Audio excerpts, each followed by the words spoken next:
Internet freedom activists say the Dubai episode is the latest incident in an alarming trend, that entire governments are censoring the Internet.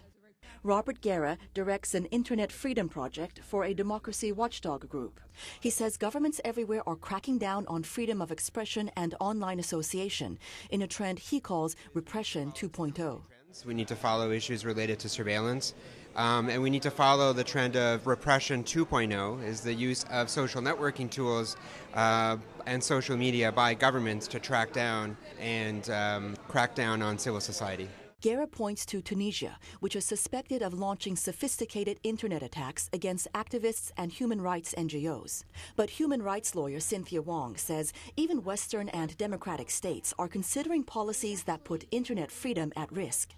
Wong says governments are calling for mandatory filtering in an effort to protect children from dangers on the Internet. And she says anonymous posts may become a thing of the past as governments try to address online defamation issues.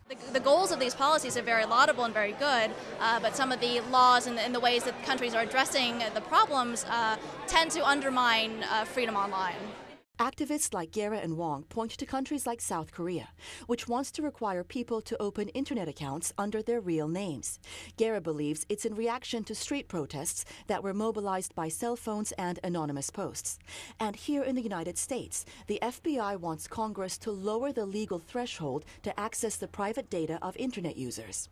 But governments are not the only ones responsible for placing limits on online freedom.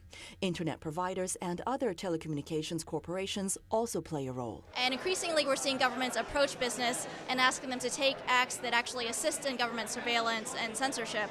And really, the way that companies decide to respond to these requests will have a huge impact on human rights. Guerra points to the sale of sophisticated telecommunications infrastructure by Nokia Siemens to Iran's Revolutionary Guards. The deal included equipment that allows law enforcement to monitor mobile phone calls and track the location of cell phone users. But Google's Bob Bornstein says Internet freedom is an imperfect thing, and people should not think of the Internet in idealistic terms. Our responsibility at Google, we feel, is to do everything we can to maximize access to information and to promote freedom of expression. And I use that word maximize very carefully because there is no such thing as pure freedom of expression. In the past, the governments of Thailand and Turkey have threatened to shut down Google in their country if the search engine did not remove certain websites those governments deemed subversive. Google refused Turkey's request, saying it was too extreme. As a result, many of the search engine's popular services, including YouTube, have been unavailable in Turkey since May.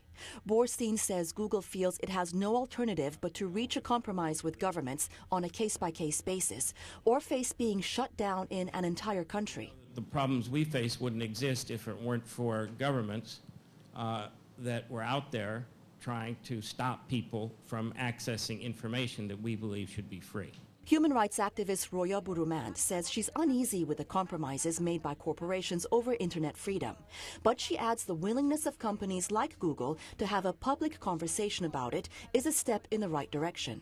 10 سال پیش اصلاً فکر این که شرکت‌های بزرگ یک مسئولیتی دارن وجود نداشته. الان این آقا نشسته اینجا و مجبوره که با شما صحبت کنه و این به نظر من به هر حال یک نشونه خیلی خوبیه. نشانه اینه که مسئولیتشون در قبال ضرری که تکنولوژیشون یا تجارتشون میتونه بزنه به مردم این وارد بحث شده.